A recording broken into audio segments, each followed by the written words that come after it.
Hi, I'm Chris, and today we're shooting this. Black glass, phone flash, slow walk as the velvet rope, gold chain, gold frame, I say everything you want.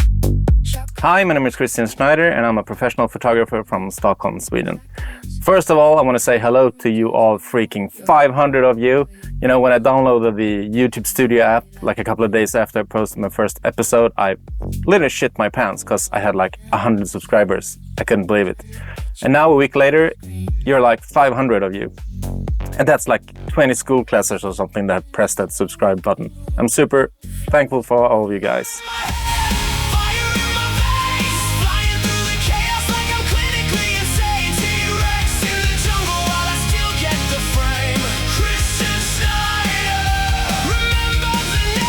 Right, today's shoot is with rockstar YouTube phenomenon Erik Grönwall.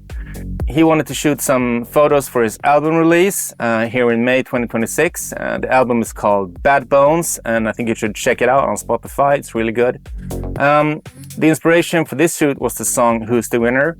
And Erik reached out to me asking if I was interested in doing a photo shoot in a boxing ring.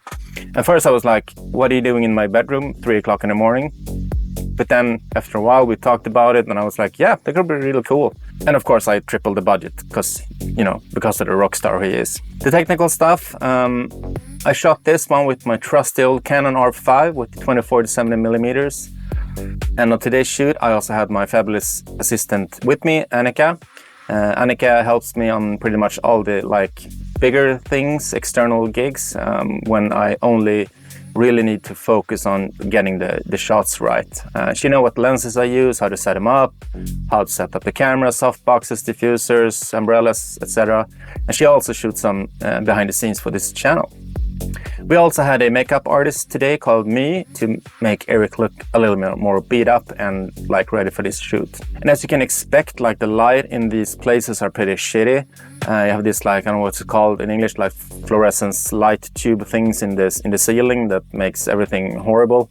So what I did was, because they couldn't like turn it off because they had like these boxing practicing guys in the other room. So I think we got to turn it down a bit, but I ended up just like shutting, you know, down the aperture to like f10 and an ISO of like 100, and that made it really, really good. And again, I used my trusty old Godox AD600 Pro strobe as a key light here and a small V1 as a speed light, as a kicker, like a rim light, just to get some more cinematic look on the left side of his face.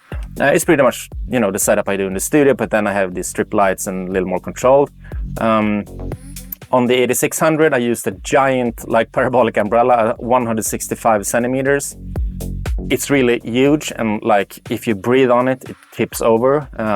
But you know, having an assistant that can hold that stuff is really good. I didn't use any modifier on the little small speed light here because I forgot it in the studio when we were packing that day.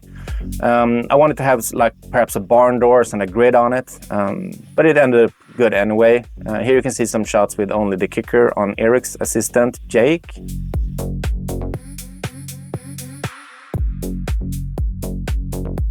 I shot tethered here with my laptop on a small chair on the boxing floor. I don't know what it's called.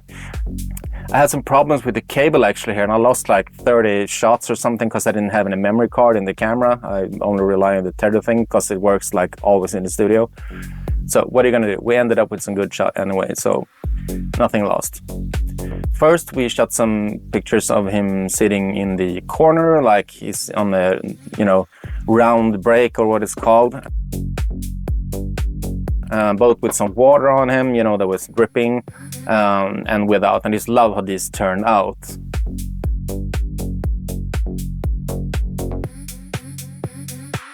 High gloss, lip lock, secrets written in your shade. Straight face, strange grace, breaking rules you never made. Name tag, gift bag, you leave it hanging on the chair. Half smile. Then it was time for some action shots, and we just moved the big, you know, umbrella to another place. We had it on his left side, I think it was. And then I just told him to like start boxing, and not like fake boxing, because, you know, you can see that instantly. You gotta really go for it, so you see the muscles and everything. You can't fake that kind of energy. Straight face, strange grace, breaking rules you never made.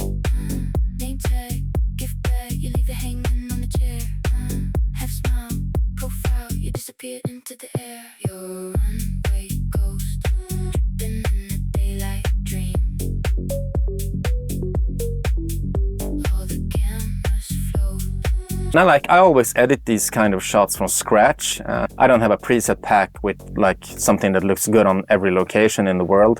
But I punched up the contrast and, you know, darkened it down, added some, you know, colors to the mid-tones and highlights, I think, a bit cooler. Did some, you know, more heavy retouch on the face to get that like Hollywood dark cinematic polished kind of look. I think I darkened down the background as well a bit because there was like an ugly mirror behind him and stuff. And this ended up being like the cover photo for the latest issue of Sweden Rock magazine, which is like a huge honor, and that's really cool, super cool. And here you can see how it turned out. And now to something completely different again, the poison of the day.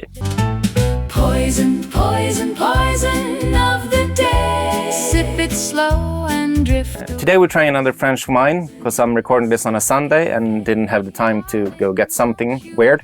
This is of the temporary selection at Systembolaget here in Sweden. That's the place where we buy alcohol. We can't buy in the stores and stuff.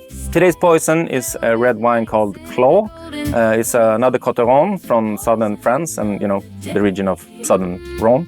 And this producer is actually located in the heart of the famous Châteauneuf-du-Pape appellation. The producer, Domaine Raymond Uzelgio and Fee, have been doing this since like 1931. It's a dry wine, smells a lot of like raspberry and licorice. The grape is Grenache, and I would say for me that usually means like it's a full body but it's a bit fresher, lighter in most of the time. This often works great with like some hard cheese or like deer or lamb or something like those kind of animals. What are we waiting for? Let's try it out.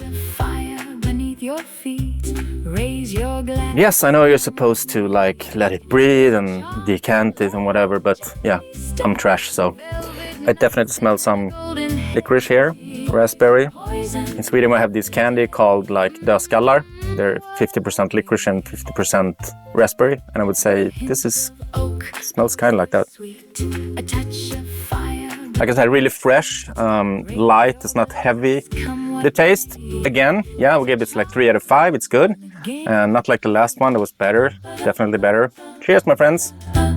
Poison, poison, poison of the day. Sip it slow and drift away. Okay, friends, that's everything for today. Thank you for watching. Help me get rid of my girlfriend by hitting that subscribe button and comment and stuff.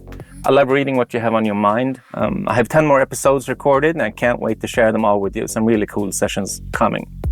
All right, take care. Bye. Name tag, gift bag, you leave it hanging on the chair. Half smile, profile, you disappear into the air. You're